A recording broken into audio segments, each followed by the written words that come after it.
पंजाब और हरियाणा में 13 जुलाई से जारी वकीलों की हड़ताल अब खत्म होने की उम्मीद है। नेशनल लीगल सर्विसेज अथॉरिटी के निर्देशों के विरोध में चल रही इस हड़ताल के कारण अदालतों का कामकाज प्रभावित रहा और आम लोगों को भी काफी परेशानी का सामना करना पड़ा। यमुनानगर बार एसोसिएशन के पदाधिकारियों का कहना है कि हाईकोर्ट स्तर पर हुई बैठक में मिले सकारात्मक आश्वासन के बाद 3 अगस्त से वकील अदालतों में काम पर लौट सकते हैं। बार एसोसिएशन ने मांग की है कि कानूनी सहायता योजना में व्यावहारिक सुधार किए जाएं ताकि न्याय व्यवस्था के साथ साथ नए अधिवक्ताओं के हित भी सुरक्षित रह सकें। ग्राउंड जीरो न्यूज के लिए यमुनानगर से राजीव मेहता की रिपोर्ट। अधिवक्ता को चाहता है वो उसी को कर सकता है। अब उसके लिए उसको सर ये इस चीज में हमारा सुझाव भी ऐसा ही है कि अगर सरकार वाकई में जो जरूरतमंद व्यक्ति है उसको अगर मदद प्रोवाइड करना चाहती है, उसको जो है कानूनी मदद प्रोवाइड करना चाहती है, तो जैसे आयुष्मान स्कीम में होता है, एक्यूज को, मुलजिम को फ्रीडम होना चाहिए कि वो अपनी मर्जी का कोई भी काउंसिल एंगेज कर सके, सरकार उसके पैसे दे दे, उसका एक फिक्स रेम्यूनरेशन करा जा सकता है। तो ये भी हमारा सुझाव है, हमने ये भी अपना सुझाव रखा है। अगर ऐसी कोई हमारी मांग मान ली जाती है तो काफी हद तक जो है इस स्कीम में सुधार हो जाएगा।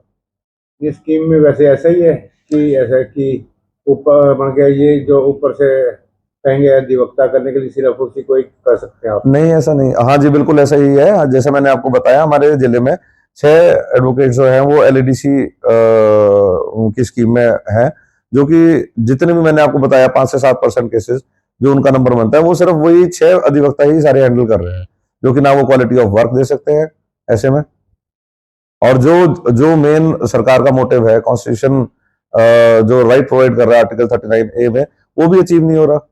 जस्टिस कैसे मिल पाएगा जब क्वालिटी ही नहीं होगी काम की? तो मतलब 3 तारीख से मतलब दोबारा शुरू होगी। 3 तारीख को हम एक दिन के लिए अभी वर्क को रिज्यूम कर रहे हैं और उम्मीद करते हैं तब तक के लिए कोई ना कोई हमारी प्रॉब्लम का सॉल्यूशन कर दिया जाएगा, तो फिर आगे काम सुचारू रूप से चलाया जाएगा। अगर जो नहीं होता तो जॉइंट एक्शन कमेटी है हमारी सभी बार एसोसिएशंस की, सभी आपस में मिलकर जैसी सलाह करेंगे वैसे ही आगे हम आपको सूचित करेंगे। हाल चल रही है 17 जो अपने बार की तरफ से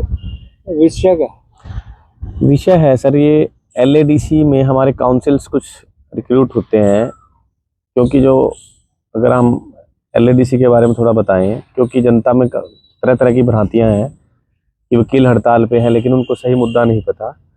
एक नेशनल लीगल सर्विस अथॉरिटी है, नालसा जिसे बोलते हैं, उन्होंने वर्ष 2020 में जो आर्थिक रूप से कमज़ोर एक्यूज होते हैं, जिनसे कोई जुर्म हो जाता है क्रिमिनल, उनकी पैरवी के लिए, ताकि वो अपने केस में पैरवी कर सकें कम खर्चे पर, उनके लिए सरकार ने नालसा के तहत एक पायलट प्रोजेक्ट शुरू किया था कुछ उसमें, लेकिन 2022 में इस स्कीम को बदल के district legal aid defence council 2022 इसका नाम रखा था। इसमें एक चीफ डिफेंस काउंसिल होता है, एक डिप्टी चीफ, और जो उनकी कुछ योग्यताएं हैं अनुभव के आधार पे, जैसे चीफ की अनुभव योग्यता 10 साल की है, डिप्टी चीफ की योग्यता 8 साल की है, 7 साल की है, इस प्रकार से ही इनको रखा था। लेकिन धीरे धीरे कोई भी पॉलिसी अगर बढ़ती है, उसकी खामियां जब उसको धरातल पर उस पॉलिसी को यूज़ करते हैं तो उसकी धरातल पे उसकी कमियां सामने आती हैं। उन कमियों को लेकर, क्योंकि ये जो प्राइवेट प्रैक्टिशनर्स हैं, जो नए बच्चे हैं, जिनको कि अभी इस प्रोफेशन में कदम रखना है, उनके हितों पे सीधा सीधा कुठाराघात इस पॉलिसी के माध्यम से हो रहा था।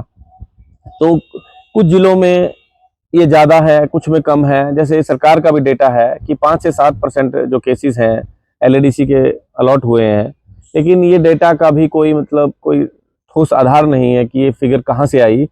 तो इस एवज में वकीलों ने इस पॉलिसी में जो भी कमियां हैं, कोई भी व्यक्ति एलएडीसी के खिलाफ नहीं है, ना ही किसी इंस्टीट्यूशन के खिलाफ है, केवल खिलाफ अगर कोई बात है कि इस पॉलिसी का क्रियान्वयन जो धरातल पे हो रहा है, उसको लेकर वकील हड़ताल पे हैं। क्या करते हैं महसूस क्या मानते हैं? बेसिकली ये क्रिमिनल केसेस के लिए इम्पोज किया था कि जो क्रिमिनल केसेस में जो मुलजिम है वो जेलों में बंद है, वो एक सस्ता और न्यायप्रिय गुणवत्तापूर्वक एक न्यायपालिका में अपना पक्ष रख सकें।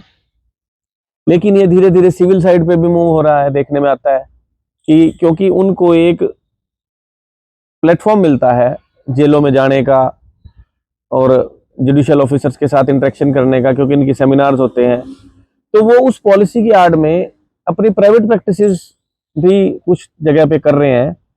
इन लोगों को जब इनके बारे में प्राइवेट प्रैक्टिशनर को पता लगा तो ये धीरे धीरे एक जन आंदोलन का रूप ले लिया इसने। और जो वकील हैं, जो सीनियर काउंसिल्स हैं, उन्होंने भी आने वाले अपने जनरेशन के वकीलों की समस्या को जरूरी समझते हुए इसे एक जन आंदोलन का रूप दिया है। जिला बार एसोसिएशन कब से हड़ताल पे है और आगे क्या प्लान? जिला बार एसोसिएशन पिछले एक सप्ताह से लगभग 13 तारीख के आसपास से अपना वर्क एब्सटेन किया हुआ है कोर्ट से। और जैसा कि अभी संज्ञान में आया है कि जो हमारे एक्टिंग चीफ जस्टिस हैं मिश्रा साहब, उन्होंने सभी स्टेक होल्डर्स को बुलाकर इस बारे में क्या कमियां हैं उनसे 1 to 1 हुए हैं, और शायद इसका जल्द हल निकल जाए और जनता को न्यायपालिका पे जो भरोसा है उसको प्रॉपर दोबारा से सुचारू रूप से चलने का काम करें।